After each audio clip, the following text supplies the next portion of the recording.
இது குருவன்கோட்டை ஏரியா, வீட்டு மனை தான். ஒரு 20 சென்ட் இடம். ஆலங்குளம் பக்கத்தில் உள்ள குருவன்கோட்டை. இந்த பகுதியினுடைய பொதுவான ஜியாலஜிங்கிறது சார்னகேட்டு. இது கண்ட்ரி ராக் வந்து சார்னகேட்டு. இன்ட்ரூசிவ் ராக்கு இந்த ஏரியாவில் பெரும்பாலும் இருக்க வாய்ப்பில்லை. அதாவது இன்ட்ரூசிவ் ராக்குன்னா ஊடுருவிய பாறை. அப்படி ஊடுருவிய பாறை இருந்தால் ஹைலி டிஸ்டர்பன்ஸ் இருக்கும். தண்ணி ஏதாவது ஒரு டெப்த்தில் வந்துடும். இது வந்து மேசிவ் சார்னகேட் ராக்கு. அதாவது பில்டிங் ஸ்டோனுக்கு பயன்படக்கூடிய பாறை. கருங்கல், கடினமான பாறை. அவங்க ஏற்கனவே அதில் ஒரு 700 அடி ஆழம் போர் போட்டிருக்காங்க. அவுட்ரு இப்போ 20 அடி தானே இறக்குனீங்க. அவுட்ரு இப்போ 20 அடி தான் இறக்கியிருப்பாங்க. ஃபுல்லாகவே ஒரே டஸ்ட்டாக கிடக்காங்க, குஞ்சு கிடக்கு. 700 அடி ஆழம்.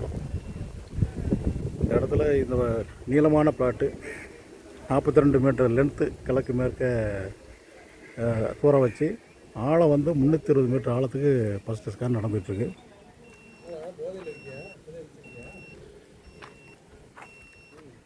இது வந்து டிஸ்டர்பன்ஸ் எதுவுமே இல்லாத இடமாக இருக்குது. அதனால் உள்ளபடியான ரிசல்ட் கரெக்டாக வரும்.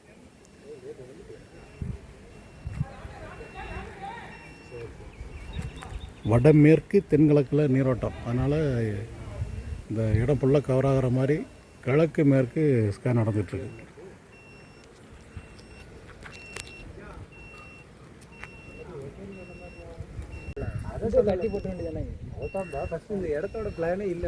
இது வந்து ஒரு எல் ஷேப்பான இடம்.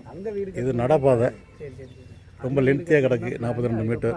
இது வீடு கட்டக்கூடிய இடம். இதில் தான் இந்த ஈசான மூலங்கிற இதில் இந்த இடத்துல போர் போட்டிருக்காங்க. கம்பு தேங்காயின்னு தெரியல.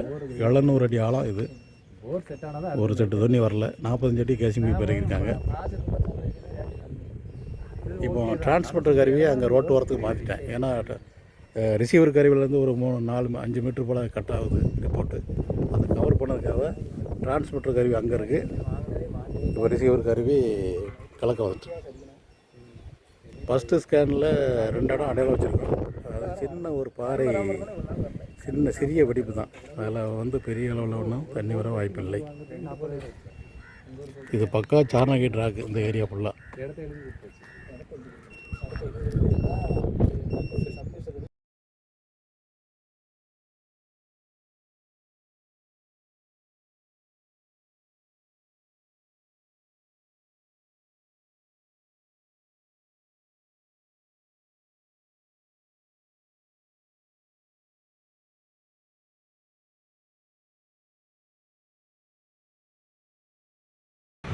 குருவன்கோட்டை ஏரியாவில் 2 ஸ்கேன்லேயுமே திருப்தியான ரிசல்ட்டு வரலன்னொன்னே 3, 4 அப்படின்னு மேலும் ஒரு 2 ஸ்கேன் பண்ணோம். மொத்தம் 4 ஸ்கேன் பண்ணியிருக்கோம். அது அந்த 4 ஸ்கேன் ரிப்போர்ட்டில் என்ன தெரிய வந்ததுன்னா 40 அடிக்குள்ளே உள்ள கசிவு மட்டும்தான் அந்த ஏரியா. அதுக்கு கீழே இவங்க 700, 600, 800 அடின்னு போர்வெல் போட்டதெல்லாம் அங்கே ஸ்டோரேஜுக்காக மட்டும் போட்டுக்கலாம், மேலே கசிகிற தண்ணிக்காக. இவர் வந்து போர்வெல் போட்டது 20 அடி தான் கேசிங் பைப்பு இறக்கிருக்கணும். ஆனால் 45 அடி கேசிங் பைப்பு இறக்கிருக்காங்க.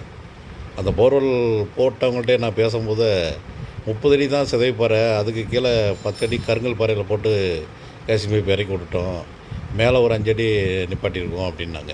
ஸோ அந்த ஏரியாவில் 30 அடி தான் பாறை சிதைவு.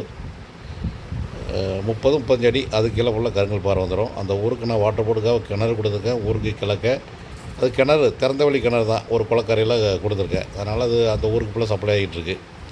இவங்க பக்கத்து வீட்டில் ஒரு ஆளுக்கு 25 அடியிலே தண்ணி வந்திருக்கு. அந்த போர் தான் அவருக்கு ஓடிக்கிட்டுருக்கு. அவர் 15 அடியோ 18 அடியோ கேசிங் பைப் இறக்கிட்டு புத்திசாலித்தனமாக இறக்கிட்டு கூட கொஞ்சம் ஆழமாக போட்டு அவருக்கு ஓடிக்கிட்டுருக்கு. அங்கே சுற்றி உள்ள அத்தனை வீடுகளையும் 600 அடி, 700 அடி, 500 அடின்னு போர்வெல் போட்டிருக்காங்க. இவர் தான் அதிகப்படியாக 700 அடி ஆழம் போர்வெல் போட்டிருக்கார். சொல்லிட்டேன். அதாவது அவங்க இடத்துல 4வது ஸ்கேனில் மட்டும்தான் ஒரு 2 இடம் அடையாளம் வச்சுருக்கோம். வெறும் மேல் கசிவு மட்டும்தான். 50 அடிக்குள்ளே கசிகிற தண்ணி தான். ஒரு லென்த்து தான் ஸ்ட்ரிக்டாக கேசிங் பைப் இறக்க சொல்லியிருக்கேன். அந்த ஈரப்பதம் கொஞ்சம் வந்தால் கூட போதும், வீட்டுக்கு தேவையான தண்ணி ஓடிடும். இந்த இன்றைக்கி கண்டுபிடிச்ச இடத்துல போர்வெல் போடுறதுக்கு முன்னாடி அவர் ஏற்கனவே 45 அடி ஆழ கேசிபிபி இறக்கிறதுக்கு அந்த பைப்பை எடுக்க சொல்லியிருக்கேன். எடுத்து அறுத்து அந்த 20 அடிக்கு கீழே பைப்பு ஃபுல்லாக நிறைய ஓட்டை போட்டு இறக்க சொல்லியிருக்கேன். அங்கே அது அந்த எடுத்து கொடுக்கக்கூடிய அங்கே எடுத்து கொடுக்கக்கூடிய சர்வீஸ் பண்ணக்கூடியவங்க அந்த ஊரில் தான் இருக்காங்க. ஆளுங்களும் ஊரில் தான் இருக்காங்க. அவங்க ஃபோன் நம்பரே அவங்களுக்கு கொடுத்துருக்கேன். அநேகமாக அந்த ஏற்கனவே 700 அடி போட்ட போர்வெல்லையே அவங்க வீட்டுக்கு தேவையான தண்ணி கிடைக்க வாய்ப்பு இருக்குது. தேவைன்னா இன்றைக்கி கண்டுபிடிச்ச இடத்துல 50 அடிக்குள்ளே உள்ள ரிசல்ட்டு திருப்தியாக இருந்தால் மட்டும் கூட ஒரு 200 அடி போட்டு நிப்பாட்டிக்கணும். 700 அடி 500 அடி 600 அடி போட தேவையே இல்லை.